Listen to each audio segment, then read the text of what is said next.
Telangana CM Revanth Reddy రాష్ట్రానికి పెట్టుబడులు తీసుకురావడంలో బిజీ అయ్యారు. యువతకు ఉపాధి, ఉద్యోగ అవకాశాలు మెరుగుపరుస్తూనే రాష్ట్రానికి పెట్టుబడుల వరద పారించేందుకు రేవంత్ వ్యూహాత్మకంగా ముందుకు సాగుతున్నారు. ఈ క్రమంలోనే అమెరికా, దక్షిణ కొరియా దేశాల్లో పర్యటించారు. కేవలం 8 నెలల్లోనే 88,000 కోట్లకు పైగా పెట్టుబడులు రాబట్టారు సీఎం. తన విదేశీ పర్యటనను ముగించుకుని స్వదేశానికి వచ్చిన వెంటనే కాగ్నిజెంట్ అదనపు క్యాంపస్కు కూడా శంకుస్థాపన చేశారు. అంతటితో ఆకుండా తాజాగా మరో అంతర్జాతీయ పారిశ్రామిక దిగ్గజ సంస్థ ఫాక్స్కాన్ను రాష్ట్రానికి తెచ్చేందుకు సిద్ధమయ్యారు.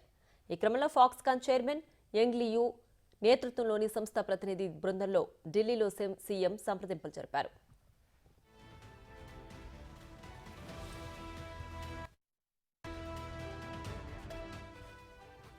ఫాక్స్కాన్ సంస్థ యాపిల్ ఐఫోన్లకు సంబంధించి ఎయిర్పాడ్స్, ఇతర పరికరాలను తయారు చేస్తోంది. ఈ సంస్థ కోసం ఇప్పటికే ప్రభుత్వం భూమిని సైతం కేటాయించింది.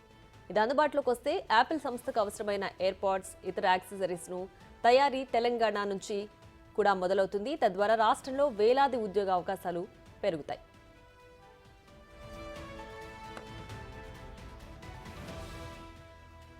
ముచ్చర్లలోని 4th సిటీలో ప్లాంట్ను ఏర్పాటు చేసే యోచనలో ఫాక్స్కాన్ ఉన్నట్లు తెలుస్తోంది. ఇదే విషయమై సీఎం రేవంత్ రెడ్డితో ఆ సంస్థ చైర్మన్ యంగ్ లియూ చర్చించారని సమాచారం. 4th సిటీలో తమకు 500 ఎకరాలకు పైగా భూమిని కేటాయించాలని ఆయన అడిగినట్లు సమాచారం.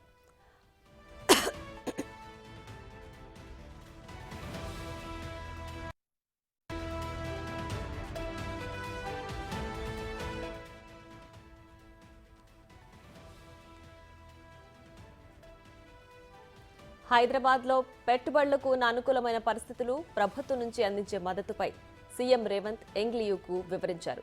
430 ఏళ్ల నుంచి హైదరాబాద్ నగరం హద్దుల్లేని అభివృద్ధి చెందుతోందని సీఎం చెప్పారు.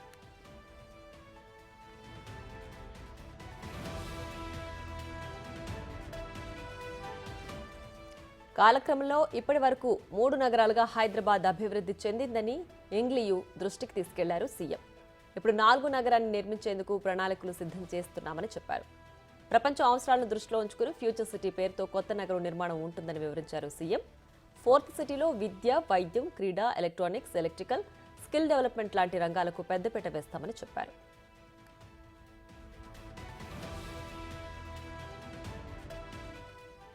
అంతేకాదు 4th సిటీలో ఫాక్స్కాన్ పరిశ్రమలకు అన్ని అనుమతులు ఇస్తామని సీఎం హామీ ఇచ్చారు.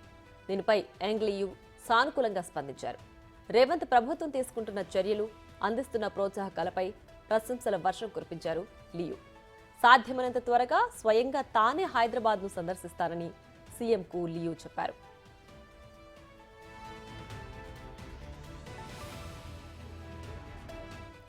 మొత్తం మీద సీఎం రేవంత్ రెడ్డి తెలంగాణకు పెట్టుబడులు రాబట్టే చర్యలపైన ప్రస్తుతం ఫుల్ ఫోకస్ చేసినట్లు అర్థమవుతోంది. యువతకు ఉద్యోగ, ఉపాధి అవకాశాలను మెరుగుపరచడమే లక్ష్యంగా ముందుకు సాగుతున్నారు. ఈ క్రమంలో మున్ముందు మరిన్ని అంతర్జాతీయ సంస్థలను తెలంగాణకు తెచ్చే అవకాశాలున్నాయని సమాచారం.